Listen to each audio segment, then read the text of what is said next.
New at 10:40 tonight, a University of Alabama professor is working with students and professionals to test a device that could change the future of weight loss. WVUA's Jenna Siffinger joins us in the studio with more.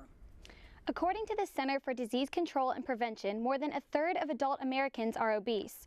But a new device created in a University of Alabama lab could help those who struggle with weight loss.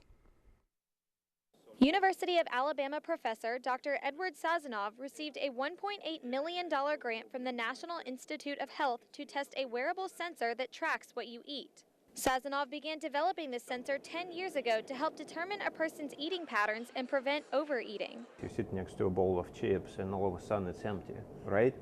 So everybody experienced this. Our device hopefully can prevent such behaviors, by detecting them and saying, okay, so maybe it's time to stop. The most recent prototype is a pendant that you wear around your neck. It's much larger. Sazonov says the grant will allow his team to update the device into a Bluetooth earpiece with a camera.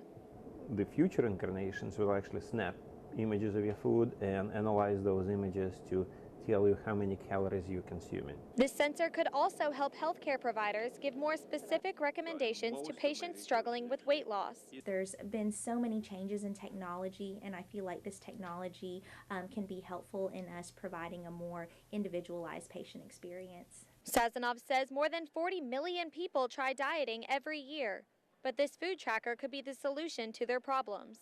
And what is the most challenging problem here? Food intake. Nobody knows how to measure food intake. There's a certain population that could benefit from this, to just have a better idea and an eye-opening experience of how much they're eating and they didn't realize it to begin with. Sazonov hopes the next version of his device will go mainstream as the initial prototype. He plans to release this version in the third quarter of next year. For WVUA, I'm Jenna Siffinger.